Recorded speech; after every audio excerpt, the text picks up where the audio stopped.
بسم اللہ الرحمن الرحیم۔ قرآن کریم کی 2 آیتوں کی میں نے تلاوت کی ہے آج۔ اس میں سے دوسری آیت وہ ہے جو بہت زیادہ استعمال ہوتی ہے شادی کے موقع پر۔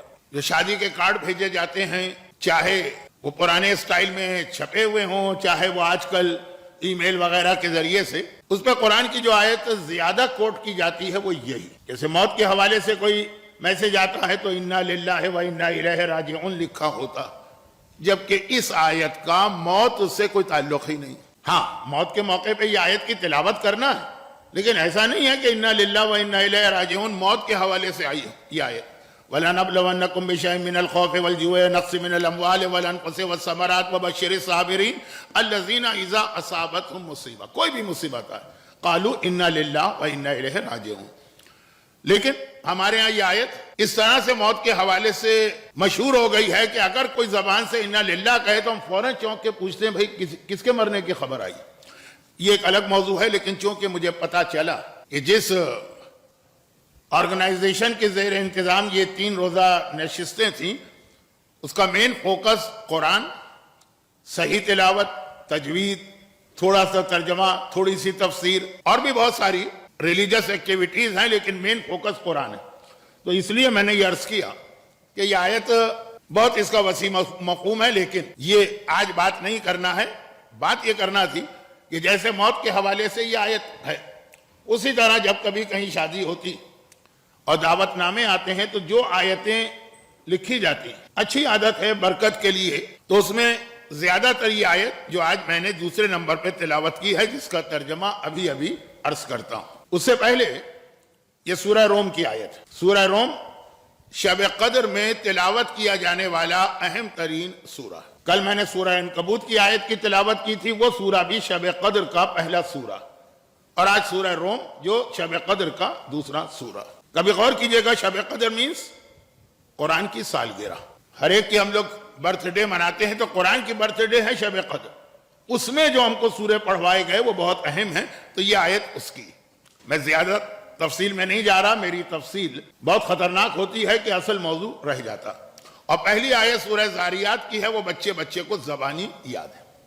مگر ان 2 آیتوں سے آج کا سبجیکٹ شروع کرنے سے پہلے تمہیداً ایک بات عرض کرنا ہے کہ جو اسلام دشمن ہیں، آج کے نہیں ہمیشہ سے، تو وہ یا پیغمبر اور معصومین کی زندگی میں کوئی خرابی نکالنا چاہتے ہیں۔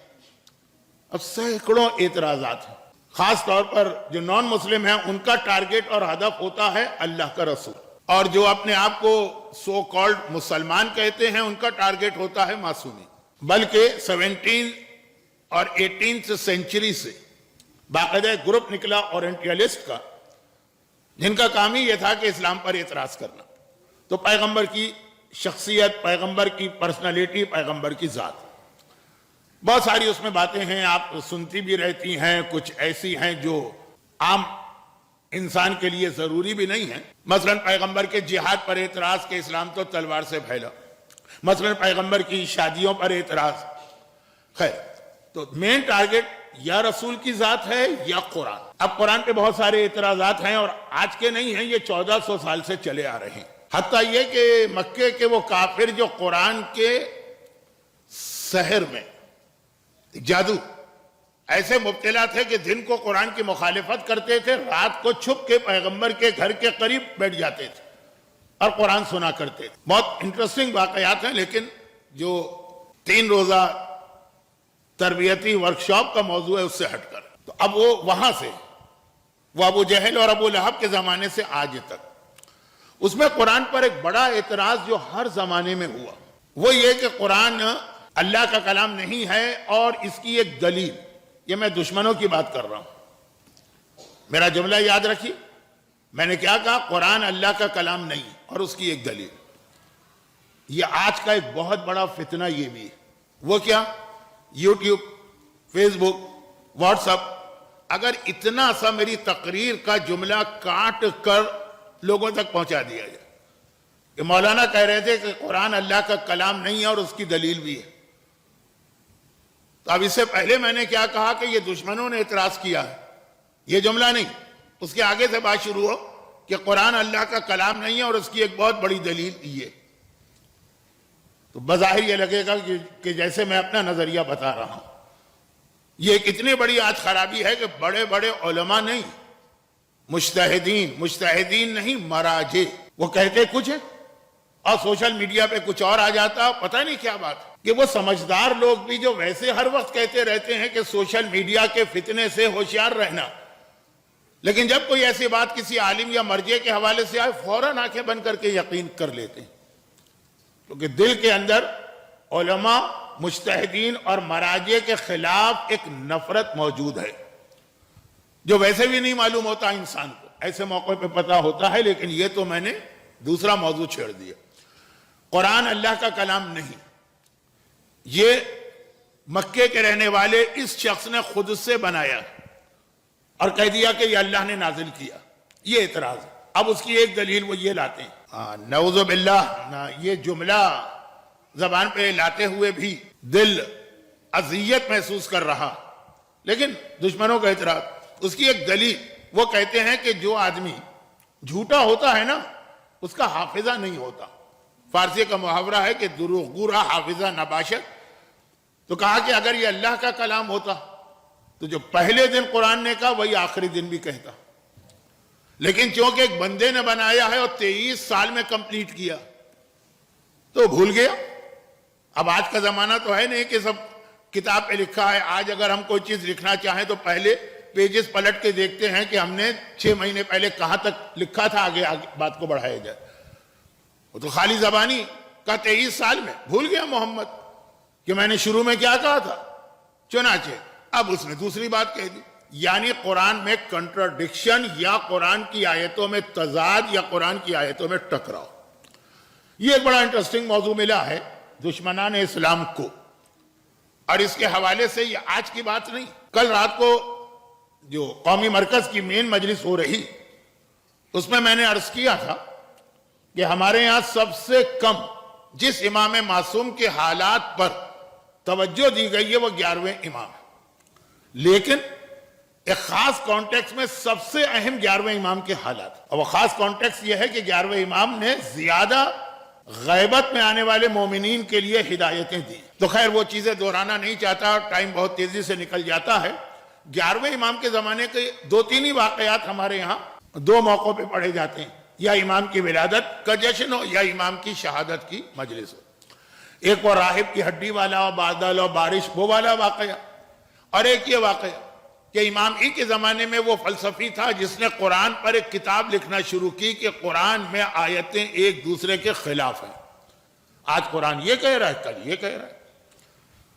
اور جب اس کا ایک شاگرد مدینے میں آ کے امام سے ملا تو امام نے پھر اس کو وہ جواب دیا کہ اپنے استاد تک یہ جواب پہنچا دینا، اور جب وہاں تک جواب گیا تو اس نے جو کتاب لکھی تھی اس کو جلا دیا۔ سمجھ میں آ گئی اس کے بعد، میں وہ واقعے کی تفصیل میں نہیں جا رہا ہوں ورنہ بات بہت پھیل جائے گی، لیکن یہ واقعہ میں نے ہلکا سا اشارہ کیوں کیا کہ یہ 11ویں امام کے زمانے میں کتاب لکھی جا رہی، آج کی بات نہیں، اتنا عرصے سے قرآن پہ ایک اعتراض ہے۔ اور واقعاً قرآن میں کچھ آیتیں ہم کو ایسی ملتی جو ایسا لگتا ہے کہ ایک دوسرے سے ٹکرا رہی، آج یہ کہا کل یہ کہا۔ امام کے کلام میں بھی آپ کو ایسے واقعات ملے گے، لیکن اس میں بہت ساری چیزوں کی امام نے خود ہی بعد میں وضاحت کر دی۔ چھوٹی سی مثال دے رہا ہوں لیکن بات پھیل نہ جائے، ڈر بھی رہا ہوں۔ ایک آدمی نے آ کے پوچھا امام سے کہ مولا میں خرگوش کھا سکتا ہوں؟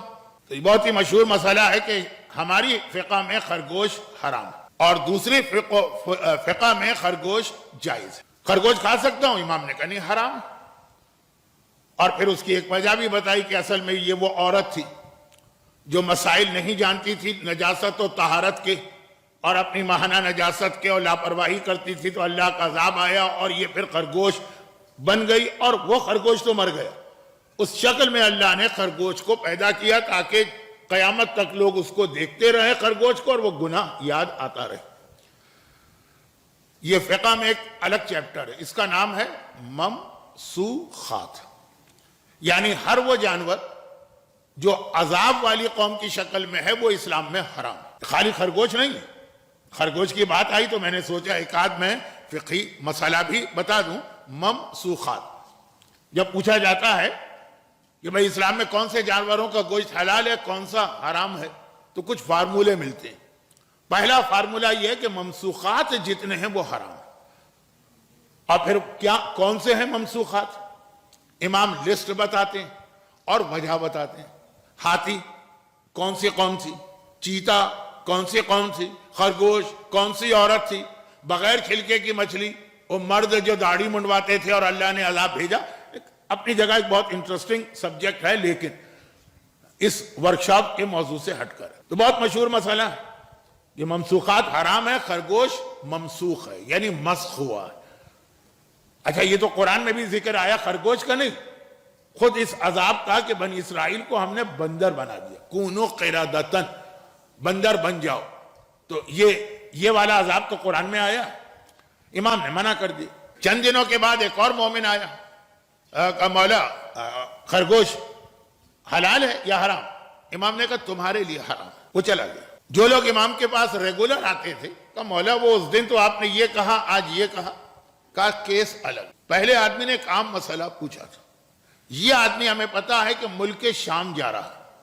شام دشمنان اہل بیت کا مرکز تھا اس زمانے، اور یہ وہ زمانہ ہے کہ جب کھل کے عزاداری نہیں ہوتی تھی، ہو بھی نہیں سکتی تھی. تو اس وقت اگر کسی دشمن اہل بیت کو یہ پہچاننا ہو کہ یہ آدمی شیعہ ہے کہ نہیں، جیسے آج کل تو کالے کپڑوں سے پہچانتے ہیں. ہمارے کراچی میں جو دہشت گردی تھی تو وہ جو کمر کے اوپر ماتم کے نشان ہوتے ہیں اس سے پہچانتے ہیں. باقی عام دنیا میں سجدگاہ رکھ کے کوئی نماز پڑھ رہا ہو اس سے ہم پہچانتے ہیں. کوئی ہاتھ کھول کے نماز پڑھ رہا ہو تو ہم اس سے پہچانتے ہیں. اگرچہ حج اور عمرے پہ جانے والوں کو پتا ہے کہ افریقہ سے آنے والے برادران اہل سنت بھی ہاتھ کھول کے نماز پڑھتے ہیں. لیکن خیر یہ آج کل ہے نا، اس وقت یہ سب نہیں تھا، تقیہ کا ماحول تھا نا. تو امام نے بغیر سجدگاہ کے بھی نماز جائز کی اور ہاتھ باندھ کے بھی جائز کی. اس وقت طریقہ تھا کہ اس آدمی کو خرگوش کھلاؤ. اگر وہ خرگوش کھا لے گا تو دیٹ مینس وہ ہمارا، اگر وہ منع کرے گا تو دیٹ مینس وہ امام والا. یہ ایک پہچان تھی اس زمانے میں، ایک علامت تھی. امام نے کہا یہ اس علاقے میں جا رہا اور اس کو وہاں پہ اس طرح سے پکڑا جائے گا اور خرگوش کھلایا جائے گا. تو اگر میں اس سے کہہ دیتا کہ یہ حرام ہے تو یہ وہ نہیں کھاتا اور مارا جاتا. تقیہ ایک اسٹیج میں حرام حلال ہو جاتا. تو اب یہ امام کے کلام میں جو اس قسم کی حدیثیں آتی اس میں اکثر تو امام نے بعد میں خود ہی ایکسپلین کر دیا، لیکن قرآن بات گھوم کے قرآن پہ آ گئی. قرآن کی آیتوں میں جو ٹکراؤ ہے، اب دشمنان اسلام نے تو لسٹ بنائی یا آیتوں کی پوری کتابیں لکھی. وہ 11ویں امام کے زمانے والا جو تھا اس کو تو امام نے اس کے شاگرد کے ذریعے کنوینس کر دیا، کتاب اس نے جلا دی. مگر سب تو کنوینس نہیں ہوئے تو یہ اعتراض ہوتے ہیں. اب وہ جو آیتیں چن چن کے لاتے ہیں ان میں ایک یہ آیت بھی ہے جو آج میں نے تلاوت کی شروع. اب اس کے جوابات ہمارے سامنے آتے ہیں. ایک جواب تو یہ آتا ہے کہ بعض اوقات قرآن کی ایک آیت آئی وہ ٹیمپریری ہے اور چند مہینوں بعد یا چند سالوں کے بعد وہ حکم کینسل ہو گیا، جو دوسری آیت آئی اب یہ حکم آ جائے گا. جیسے آج بھی عرب دنیا میں وہ پرانی آیت پہ عمل ہو رہا ہے. سارے عرب نہیں، بہت ہی جو جاہل بدو قسم کے. اب میں مثال کو کھل کے نہیں کہنا چاہتا کہ قرآن میں پہلے حکم آیا تھا کہ اگر کوئی عورت وہ والا گناہ کرے تو پھر اسے گھر میں قید کر دو، گھر سے نہ نکلنے دو، پھر کھانا اور پانی دو یہاں تک کہ وہ مر جائے. اب پھر بعد میں حکم آیا کہ نہیں، وہ توبہ کر لے تو ساری چیزیں معاف ہے، یا اس کے جو 80 کوڑے یا جو بھی سزا ہے اس کے بعد وہ بالکل ایک نارمل لائف گزار سکتی ہے. اب یہ دو آیتیں ٹکرا رہی ہیں. ایک آیت کہتی ہے کہ اس کو مرتے دم تک گھر سے نکلنے نہیں دینا ہے، صرف اتنی غذا پہنچاؤ کہ اس کی جان بچ جائے. دوسری آیت کہتی ہے کہ سزا پانے کے بعد وہ بالکل نارمل ہو گئے. یہ ٹکراؤ نہیں ہے. پہلے وہ حکم آیا وہ کینسل ہو گئے. اچھا کینسل ہونے کی بہترین مثال قبلہ اول ہے. پہلے حکم آیا کہ بیت المقدس کی جانب نماز پڑھو، بعد میں حکم آیا کعبے کی طرف. اب یہ حکم قیامت تک کے لیے. تو خلاصہ یہ کہ ایک جواب تو یہ بہت ساری ایسی آیتیں، اور دوسرا جواب یہ کہ نہیں، یعنی بہت سی آیتیں ایسی ہیں جو پہلی کیٹیگری میں آتی ہیں. یہ دو جواب نہیں ہیں. یہ دو کیٹیگریز ہیں. پہلی آیتیں پہلی کیٹیگری میں جس میں ایک آیت آئی پھر بعد میں وہ کینسل ہو گئی، جس کو ہم مذہبی زبان میں کہتے ہیں منسوخ اور ناسخ. بہت ذرا مشکل سے عربی لفظ ہیں اس لیے میں نے لفظ کینسل استعمال کیا. تقریباً 3500 ایسی آیتیں وہ ایک جگہ پہ آپ کو مل جائیں گی. دوسری کیٹیگری ہے کہ نہیں، جو دو آیتیں ٹکرا رہی ہیں. یہ وہ کیٹیگری ہے جو 11ویں امام نے جواب بھجوایا تھا. وہ ٹکرا نہیں رہی. پہلی آیت میں ایک عام حکم آیا، دوسرے میں اس کی وضاحت آئی. وہ ایکسپلینیشن جو ہے اس کو تم ٹکراؤ سمجھ رہے. امام نے یہی کہا تھا نا کہ اگر قرآن نازل کرنے والا کہے کہ تم جس آیت کو ٹکراؤ کہہ رہے ہو میری یہ مراد ہی نہیں ہے، میرا مقصد تو کچھ اور ہے، پھر وہ لمبا واقعہ ہو جائے گا. اس میں یہ آیتیں اب دیکھیے کیا ہیں آیتیں. 20 منٹ تو میں نے اسی میں لگا دیے، لیکن یہ قرآن کے حوالے سے اپنی جگہ ایک اہم فارمولہ. پہلی آیت ہے سورہ زاریات کی مشہور و معروف وما خلقت الجن والانس الا لیعبدون. ہم نے جنوں اور انسانوں کو عبادت کے لیے پیدا کیا. عبادت بھی یعبدون، میری عبادت. عبادت صرف اللہ کی ہو سکتی. میں نے انسانوں کو جنوں کو اپنی عبادت کے لیے پیدا کیا. لفظ ہے خلقہ، کریشن. اللہ انسان کو بنایا گیا. پیدائش میں تو کبھی ولادت بھی آ جاتی ہے، ولادت کی بات نہیں ہو رہی ہے، یہ کریشن. انسان کو کریٹ کیا گیا only for the purpose of عبادت. یہ آیت ہر ایک کو معلوم، ہر ایک یقین بھی رکھتا ہے اس پر، کوئی گنجائش ہی نہیں شک کی. مگر پھر سورہ روم کی آیت آئی اور اس کے اندر اب ترجمہ سنیے. وَمِنْ آیَاتِهِ أَنْ خَلَقَ لَكُم مِّنْ أَنفُسِكُمْ أَزْوَاجًا. اللہ کی ایک نشانی یہ آیت کا ترجمہ کر رہا ہوں. وَمِنْ آیَاتِهِ اللہ کی ایک نشانی یہ ہے کہ خَلَقَ لَكُم مِّنْ أَنفُسِكُمْ أَزْوَاجًا کہ اس نے تمہارے لیے تمہارا لائف پارٹنر بنایا، کریٹ کیا. خلقہ وہاں بھی وہی لفظ ہے، خلقہ بنایا تمہارے لائف پارٹنر کو. ازواجن تمہاری بیویوں کو، شریک حیات کو، جو لفظ بھی آپ کو اچھا لگے انہیں بنایا. کیوں؟ لے لام عربی میں آتا ہے کسی چیز کی وجہ بتانے کے لیے. وما خلقت الجن والانس الا لیعبدون. وجہ کیا ہے؟ عبادت. یہاں لام آیا لے تسکنو، ہم نے بیویوں کو بنایا تاکہ وہ تمہیں سکون پہنچائیں. وجعل بینکم مودۃ ورحمہ اور تم دونوں کے بیچ میں مودت کا رشتہ قائم کیا. مودت محبت سے بلند رتبہ، جو آپ آیہ مودت کی تفصیل میں سنتی ہیں. اب میں اس وقت تفصیل میں نہیں جا رہا کہ یہاں مودت اور وہ مودت، لیکن بہرحال اتنا ضروری ہے کہ محبت سے اونچا ایک رشتہ ہم نے تمہارے بیچ میں مودت رکھی. چلیں وہی ترجمہ کر لیجیے. اردو میں تو ایک ہی لفظ ہے، محبت رکھی اور رحمت، رحمہ اور رحمت رکھی. وَإِنَّ فِي ذَلِكَ لَآيَاتٍ لِقَوْمٍ يَتَفَكِّرُونَ. عام انسان تو نہیں سمجھ پائیں گے، یہ قرآن کہہ رہا ہے. جو عقل رکھنے والے ہیں ان کو پتہ ہے یہ ہماری کتنی بڑی نشانی ہے.